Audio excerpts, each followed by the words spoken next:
یہ بھی بتاؤں گا کہ پاکستان نے عمان سے گوادر شہر اور اس کے ارد گرد کا علاقہ کب اور کتنے میں خریدا تھا۔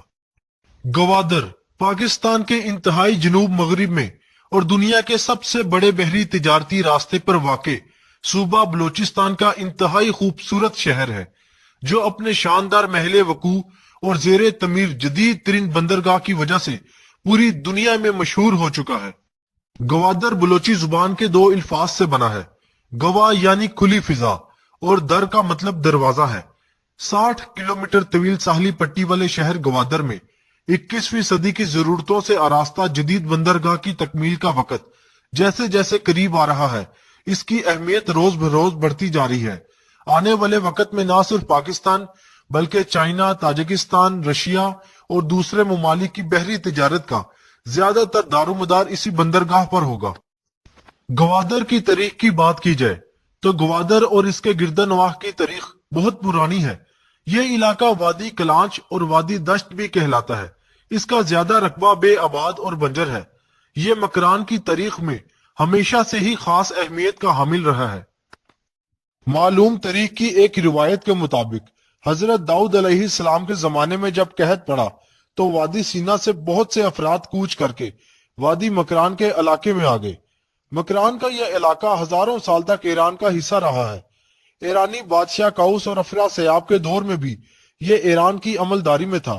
325 قبل از مسیح میں سکندر اعظم جب بر صغیر سے واپس یونان جا رہا تھا تو اس نے یہ علاقہ اتفاقاً دریافت کیا۔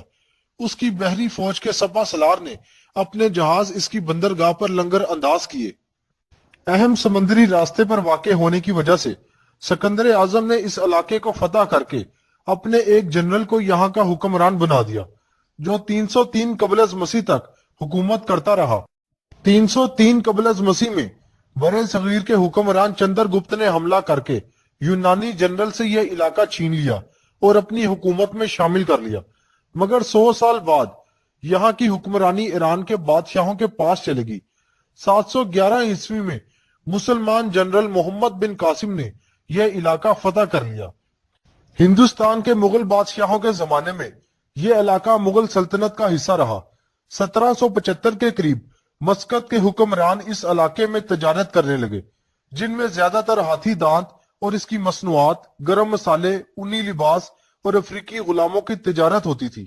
1783 میں مسقط کے بادشاہ کا اپنے بھائی سعد سلطان سے جھگڑا ہو گیا، جس پر سعد سلطان نے خان آف کلات میر نصیر خان کو خط لکھا، جس میں اس نے یہاں آنے کی خواہش ظاہر کی۔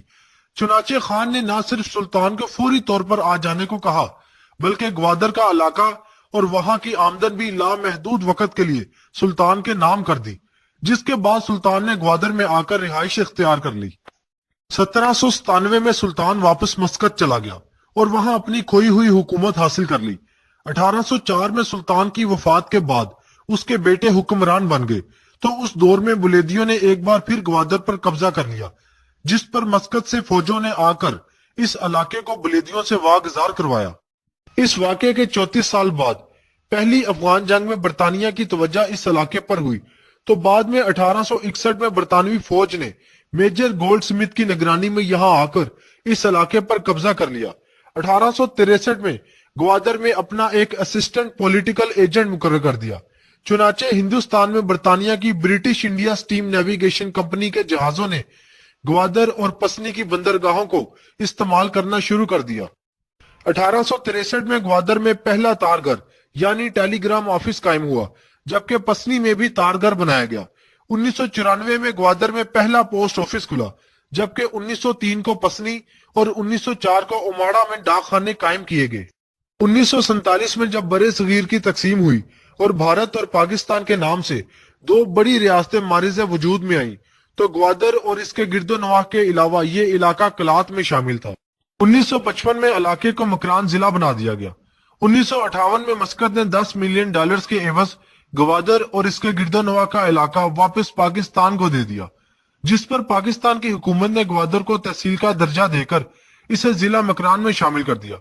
1 جولائی 1970 کو جب 1 یونٹ کا خاتمہ ہوا اور بلوچستان بھی ایک صوبے کی حیثیت اختیار کر گیا، تو مکران کو بھی ضلعی اختیار مل گئے۔ 1977 میں مکران کو ڈویژن کا درجہ دے دیا گیا۔